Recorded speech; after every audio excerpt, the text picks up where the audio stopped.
a gente começa com as principais notícias e os destaques do dia. Bolsonaro será investigado por denúncias feitas por Sérgio Moro quando ele saiu do Ministério da Justiça. A decisão é do ministro Celso de Mello, que autorizou a abertura do inquérito pelo Supremo Tribunal Federal.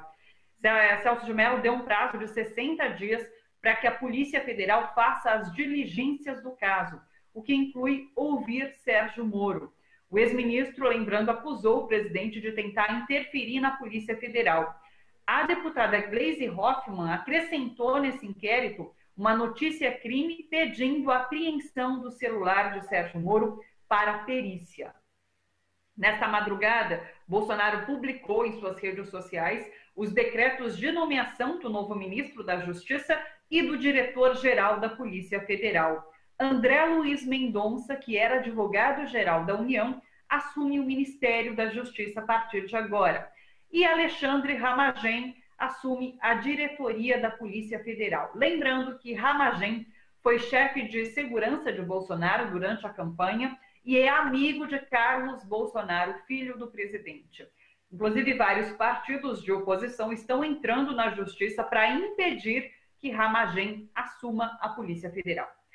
Jair Bolsonaro vai ter que divulgar os resultados de seus testes de Covid-19. A pedido do jornal Estado de São Paulo, a juíza federal Ana Lúcia Petri Beto determinou que a União entregue ao Estadão os laudos de todos os exames que Bolsonaro fez para saber se estava ou não infectado pelo novo coronavírus. O que deve ser feito tem um prazo de 48 horas. Esse prazo vence amanhã. Última notícia, Bolsonaro divulgou hoje nas suas redes sociais que o Ministério da Saúde vai distribuir 272 respiradores mecânicos até o final deste mês. Falou também da entrega de 200 moradias populares e de 40 pontos de água. Ainda nessa mesma postagem, ele publicou um vídeo num estande de tiros, ao que parece fazendo um comparativo, um autoelogio sobre o seu desempenho. Vamos ver.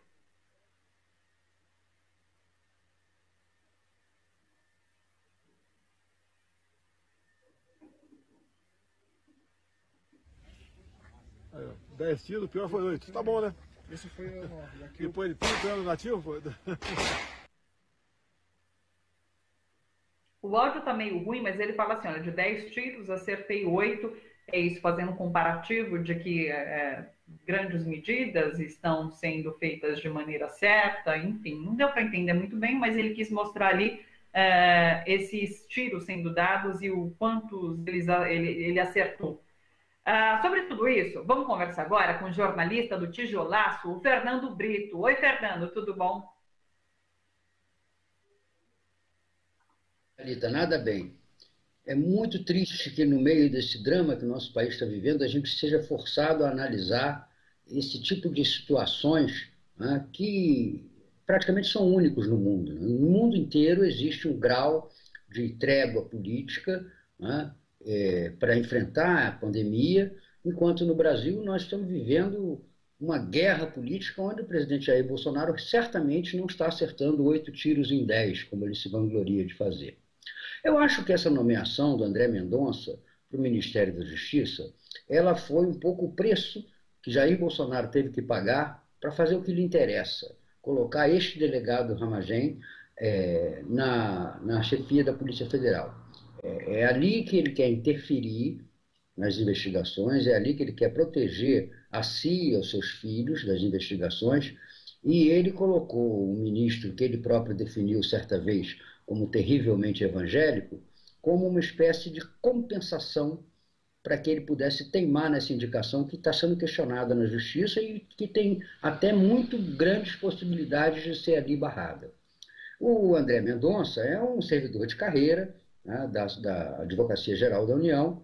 Ele é muito ligado ao presidente do Supremo, Dias Toffoli. Foi Toffoli quem o indicou no governo Michel Temer para ocupar a chefia da Advocacia Geral da União. Foi Toffoli que, nas conversas, quando Bolsonaro se elegeu, pediu que ele fosse mantido nesse lugar. E ele é aquele típico funcionário que liga muito pouco para qualquer coisa que não seja a sua carreira. Por isso, eu creio que ele tem alguns limites que ele não vai cruzar.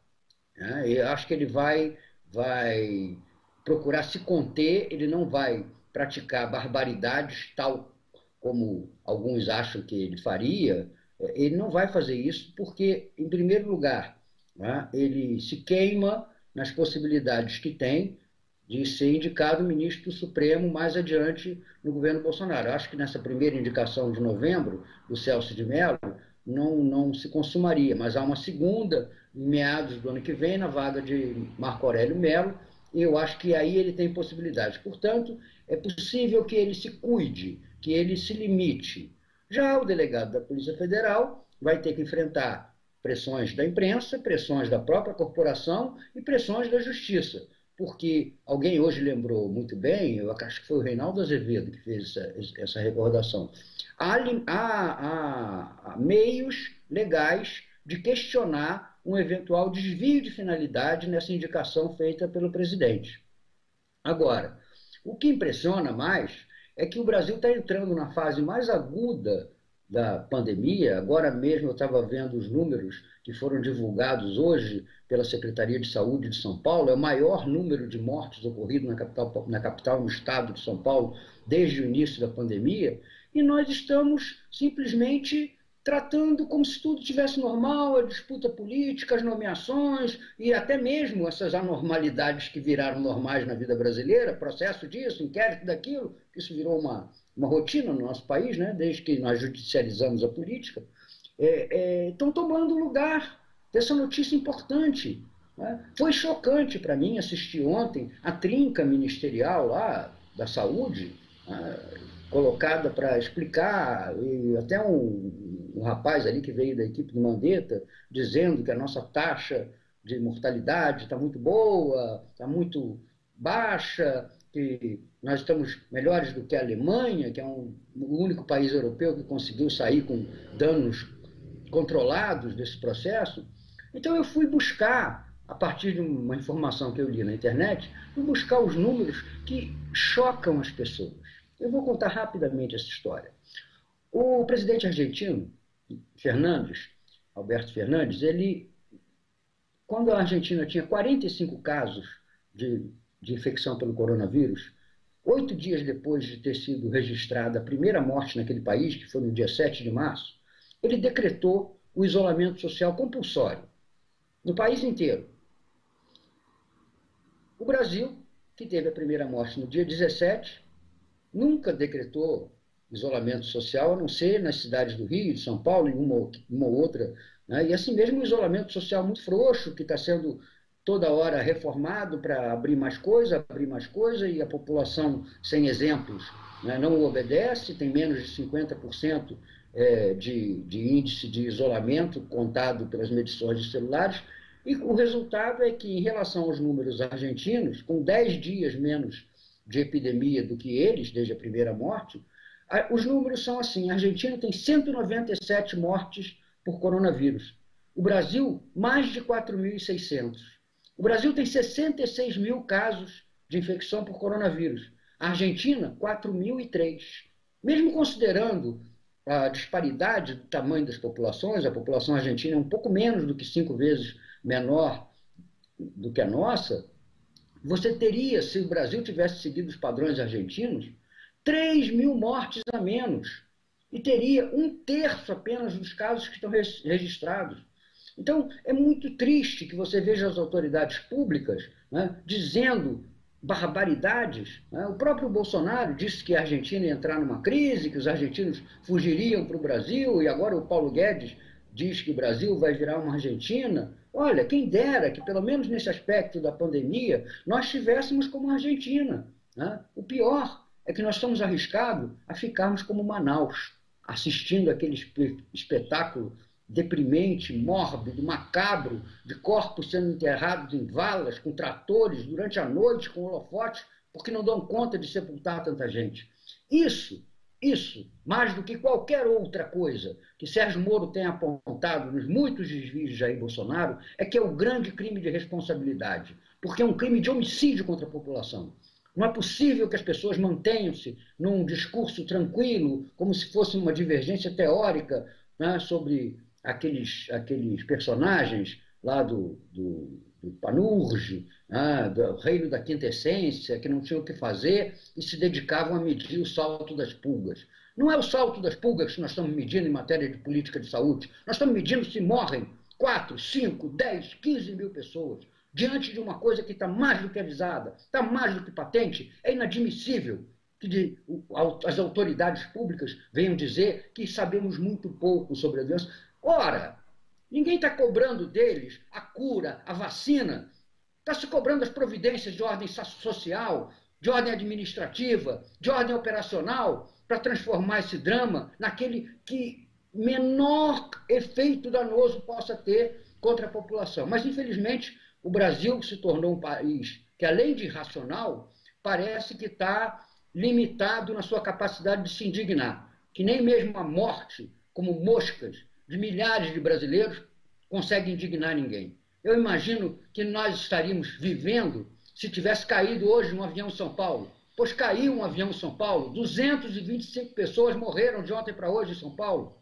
Isso é muito mais do que um avião, e nós estamos tratando disso com a tranquilidade de quem assiste um espetáculo.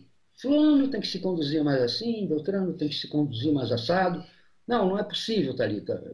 Nós mesmos, jornalistas, não podemos deixar de tratar desse tema com a indignação patente nas nossas palavras, porque são vidas humanas. São vidas humanas.